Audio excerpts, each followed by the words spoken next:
I want to talk about this moment from ECC that caught some attention. So I'm going to go ahead and flip over to that. So this here is Ethereum creator Vitalik Buterin during his talk at ECC in Paris this past week, and he was answering a question that I'm excited to talk about. So let's go ahead and take a listen to this. I'm very interested in your Soulbound tokens, and this is a very fascinating ideas.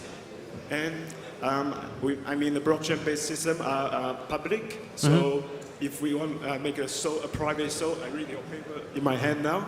So the decentralized ID may be the best solutions.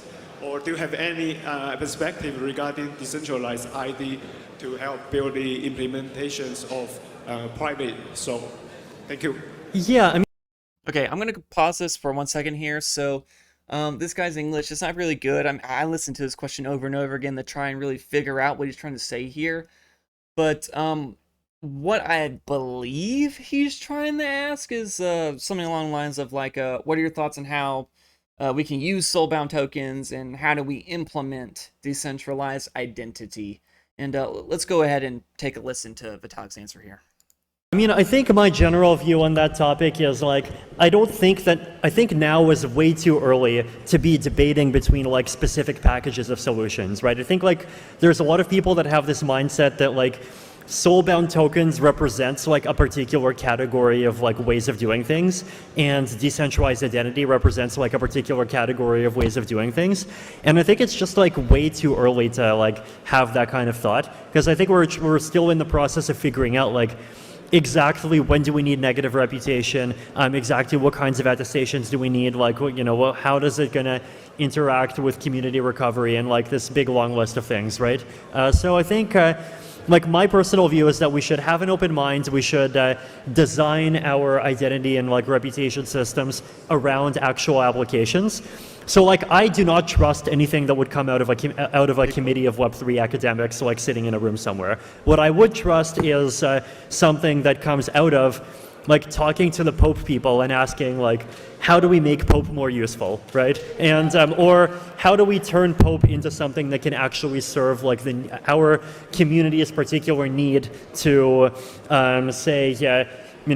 give out tickets to DEF CON in a more fair way, or like have one token per person airdrops, right?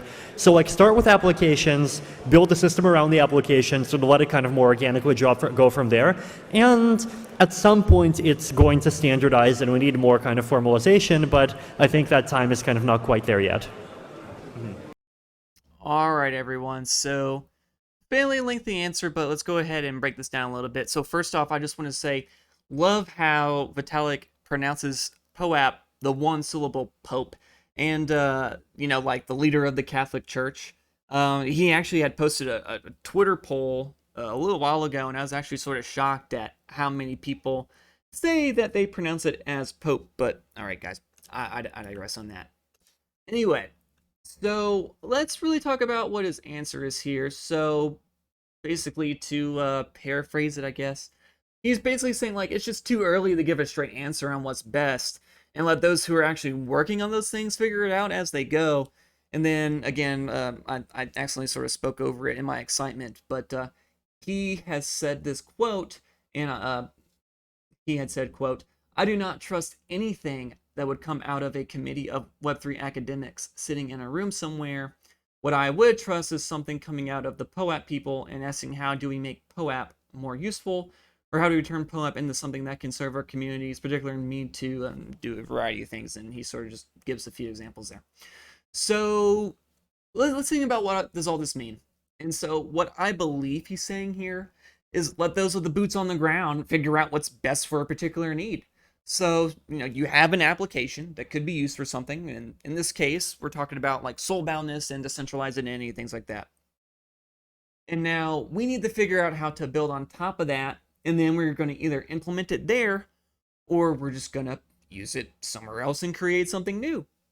And so he's basically saying, hey, don't just take the theory of what could be done as what should be done. Go ahead, do something practical, try to see what works and what doesn't. Eventually, a standard, it's going to be created, and it's going to be discovered and created, and then you're going to build on it even further And, it's going to be a good starting point whenever you have that standardization. And really, when you think about it, you see this mindset all over the Ethereum protocol. So, of course, you have people like Vitalik here. He is in more of like an academic role himself.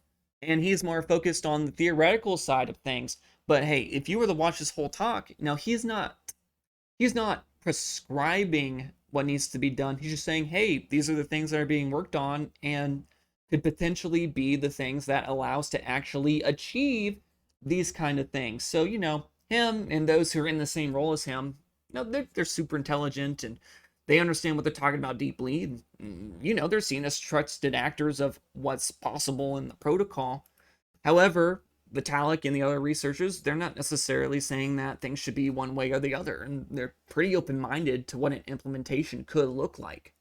And when it's time to really drill down into the specifics, asking those who are directly involved are the ones who are going to have a better idea on what needs to be done to improve themselves. So let's take a moment to sort of throw it back to POAPs at the moment.